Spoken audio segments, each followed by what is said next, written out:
Welcome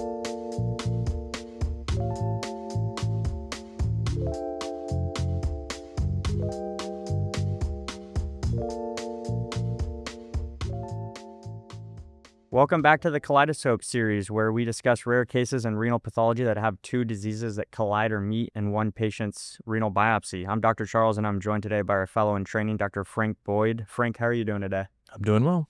How is the Arcana Medical Renal Pathology Fellowship going? Fellowship is going great. I'm seeing a lot of renal pathology cases here at Arcana Labs.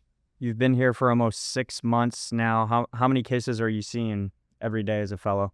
I take 5 cases a day now. Awesome. Would you recommend the fellowship program to other residents interested in medical renal pathology? Absolutely. This is the best place to train. Glad to hear it. Well, I have an interesting case today I'd like to share. Are you ready to get started? Yeah, let's do it. So the patient is a 70-year-old man with a history of hypertension, congestive heart failure, and type 2 diabetes who presents with chronic kidney disease stage 3, serum creatinine is 4.2. The patient also has hematuria and proteinuria. What does light microscopic evaluation show? Okay, so here we could see a glomerulus, we could see mesangial expansion. Some of the capillary loops are thickened. Here on the second glomerulus, we could see that there's nodular glomerulosclerosis, or there's, moderate to severe mesangial expansion. Again, this is sort of an ischemic glom, but the capillary loops are thickened, and there's also some arteriolar hyalinosis as well. So Frank, when you see nodular glomerulosclerosis in a kidney biopsy, what's your differential?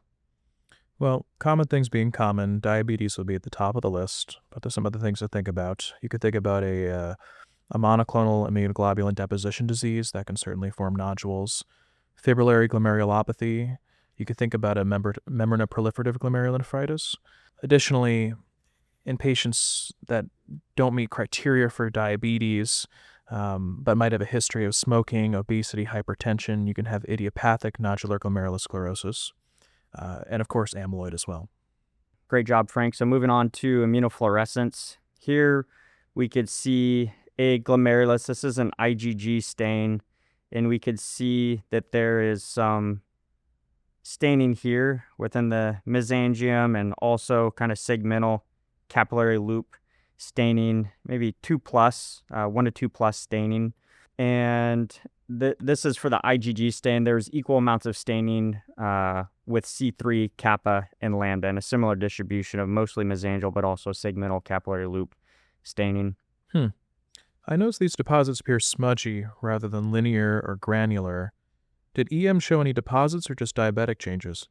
So here's an electron microscopy, and we could see, if we're oriented here, we could see a good capillary loop right here. And we could see from low power that these glomerular basement membranes are thickened beyond what is normal in a normal kidney biopsy. So this is consistent, that's a common finding in diabetic glomerulopathy, is the GBMs become thickened. However, if we take a closer look within the mesangium on electron microscopy, we could see numerous large non-branching and overlapping fibrils that are present, and no additional immune-type electron-dense deposits were found on electron microscopy. Frank, does the presence of these fibrils on electron microscopy change your diagnosis in this patient to something that's just beyond what we typically see in diabetic glomerulopathy? Well, by EM, diabetes typically shows an increase of mesangial matrix deposition, and the collagen deposition can occasionally appear finely fibrillary, like in diabetic fibrillosis. However, the fibrils you're describing are larger, and along with the smudgy IF findings, this would raise concern for a superimposed process like fibrillary glomerulopathy. Other entities that can have fibrils in EM are amyloidosis, cryoglobulonemic glomerulonephritis, could be immunotactoid, although those are usually tubular and larger in size, and collagenofibrotic glomerulonephritis.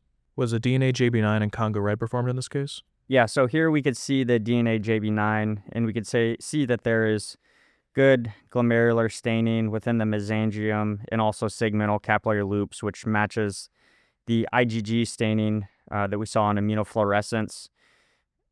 We could also see here there's a sclerotic glomerulus, and there's some staining even in the dead gloms of this biopsy. So there is positive DNA JB9 staining here. And the Congo red stain was negative for amyloid. Nice. So we have a collision case of nodular diabetes and fibrillary. What's the prognosis for a case like this with both diseases? So in this case, the prognosis is pretty poor. And here, if we look at the biopsy again from low power, we could see how extensive the interstitial fibrosis is. Here we could see a lot of blue staining within the cortical interstitium indicating fibrosis. And so there's about 90% interstitial fibrosis and tubular atrophy within this kidney biopsy. Frank, can you think of any other entities that fibrillary has classically been associated with? Yes, fibrillary can be secondarily associated with autoimmune diseases, dysproteinemias, carcinoma, as well as hep C. Were there any other findings or hints on light microscopic evaluation of fibrillary? Yeah, good question. So a hint that this renal biopsy had fibrillary, on light microscopic evaluation, that went, beyond what is typically seen in diabetic glomerulosclerosis, is we could look at some of the glomeruli. Here we have a dead glomerulus that's globally sclerotic, and you could see how it's silver negative. Typically in, diabetic glomerulosclerosis, the dead glomeruli will be silver positive, but here we could see that the fibrillary deposits here are silver negative. So that's one hint. And you could also see in this intact glom that there's some weakly silver negative deposition within intact glomeruli as well. Interesting. Well, thank you for sharing this case with me. My pleasure. Thank you to everyone tuning in to hear Frank and I discuss this Collidescope case in renal pathology, and join us next time for future interesting cases from our